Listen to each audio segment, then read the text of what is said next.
यहाँ एक लड़की एक लड़के से बहुत प्यार करती थी और लड़का भी उससे बेइंतहा मोहब्बत करता था। दोनों जीने मरने की कस्में भी खावत थे, एक दूसरे के लिए वादे करते थे जीने मरने की।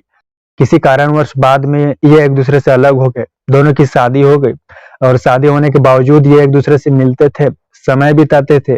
और जैसे जैसे समय बीते, बाद में वही लड़की ने उस युवक के साथ जो घटना को अंजाम दिया वो वाकई सोचने वाली थी दोस्तों। यहाँ पर एक युवक को गर्लफ्रेंड की बात न मानना इतना भारी पड़ गया कि उसकी जान पर बन आई। बता दूं यहाँ पर गर्लफ्रेंड की सहेली ने युवक के प्राइवेट पार्ट काट लिए। बता दूं आज की कहानी दोस्तों वाकई आप सोचोगे। कहानी की तरफ चलते हैं। नमस्कार दोस्तों, मैं अंकित सिंह। आज की घटना की मैं बात करूं दोस्तों तो यूपी के कानपुर की है।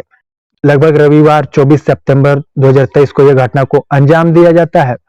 बता दो ये पूरा मामला कानपुर के चौबेपुर थाना क्षेत्र के रौतापुर गांव की है। इस रौतापुर गांव का रहने वाला एक शख्स नाम सुनील की उम्र 32 साल के आसपास।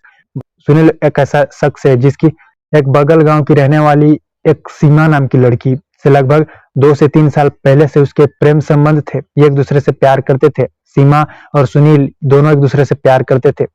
दोनों एक दूसरे से शादी करना चाहते थे, लेकिन जैसे जैसे समय बीते इसके परिवार वालों की बात की भनक लग गई और जिसके बाद साल 2022 में युवक सुनील की इधर परिवार वाले शादी कर देते हैं और उसी साल लड़की की भी शादी कर दी जाती है। और जिसके बाद लड़की जो है उधर अपने ससुराल चली गई और सुनील जो है ये अपने पत्नी के साथ रहा करता था। समय बीतते रहे दोस्तों, यहाँ तक कि आपको पता हो शादी होने के बावजूद ये एक दूसरे से कभी कभार मिलते थे और दोनों के बीच समय भी बिताते थे, शारीरिक संबंध भी बनते थे। आपको बता दूं जैसे तैसे कर सुनील की सच्चाई आपको बता दूं सीमा के पति के सामने आ गई। उसे पता चल गया कि उसकी पत्नी की किसी सुनील नाम के लड़के से अफेयर है पिछले कई सालों से। और जिसके बाद पति आपको बता दूं पत्नी से सारे रिश्ते नाते तोड़ ले और उसे धक्के मार के ससुराल से निकाल देता है। जिसके बाद साल 2023 में जो है वह अपनी पीहर यानी मायके आ जाती है लड़की। और पीहर आने के बाद जो लड़की जब अपनी मायके आ गई तो इधर सुनील के लिए और आसान हो गया था। सुनील के वह और करीब आ चुकी थी।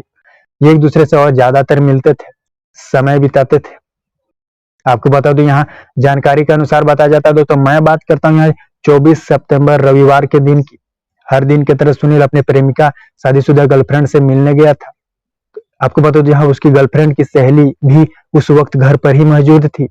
अपनी गर्लफ्रेंड के दोस्त के सामने ही युवक ने अपनी प्रेमिका से संबंध बना रहा था, उसके साथ प्यार का इजहार कर रहा था। और इसी बीच आपको बता दो उसकी गर्लफ्रेंड ने कहा कि तुम मेरे दोस्त से भी संबंध बनाओ। यानी दोनों महिलाएं युवक से कहने लगी, जोर डालने लगी कि हमारे साथ इसके साथ संबंध बनाओ। इसी बात पे युवक ने मना कर दिया, कह दिया कि ऐसा नहीं हो सकता। अब दोस्तों युवक को यह बोलना इतना भारी पड़ गया। आपको बता दूं दोनों महिलाओं को गुस्सा आ गया। आपको बता दूं युवक की गर्लफ्रेंड की सहेली को उसे इतना गुस्सा आया कि आपको बता दूं युवक को जोर का धक्का दिया और उसे जमीन पर पटक दिया और अपने दांतों से उसके प्राइवेट पार्ट को चबा डाले। और जिसके बाद युवक आपको बता दूं जोर जोर से चिल्लाना चीखना शुरू कर दिया।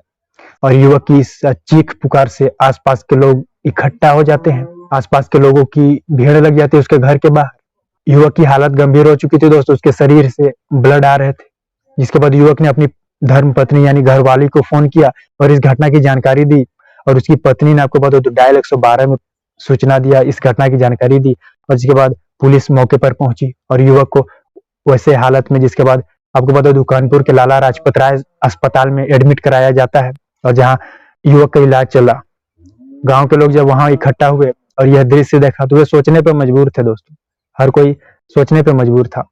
इधर अस्पताल में युवक का कुछ घंटे इलाज चला। अब युवक का बता दो इलाज चलने के बाद कुछ ही घंटों बाद युवक के इलाज में कुछ सुधार आया और जिसके बाद उसने पुलिस के सामने बताया बगल गांव की रहने वाली सीमा नाम की महिला के साथ उसके नाजायज संबंध है और जिस कारण वह उससे अक्सर मिलता था। और इसी बीच रविवार को वह मिलने गया था और जिसके बाद यह घटना उसके साथ इस घटना को अंजाम दिया गया महिलाओं के द्वारा। दोस्तों जहां बताया जाता है इस घटना में युवक ने शर्म और बदनामी के डर से पुलिस में इस बात की शिकायत नहीं की है। और उधर पुलिस की टीम की भी कहना है कि जब तक इस मामले में किसी की तहरीर नहीं आती, शिकायत नहीं आती, यह मामले को हम आगे नहीं बढ़ा सकते। आप इस घटना को किस तरह देखते हैं दोस्तों? लोग प्यार अगर हासिल नहीं होता तो खुदकुशी कर लेते हैं, प्यार अगर हासिल नहीं हुआ तो किसी का जान ले लिया। ऐसे मामले घटना हमने सुने होंगे, लेकिन इस तरह का मामला क्या आपने सुना? बता दो यूपी के चौबेपुर के रोतापुर गांव का यह मामला बताया जाता है, जो कि रविवार यानी 24 सितंबर 2023 को युवक के साथ इस घटना को अंजाम दिया जाता है। दोस्तों यहाँ पर 2 लोगों के चलते यहाँ पे 4 लोगों की जिंदगियां बर्बाद हो गई। दोस्तों अभी के लिए इतना ही, अगले प्रोग्राम में मुलाकात होगी। जय हिंद, जय भारत।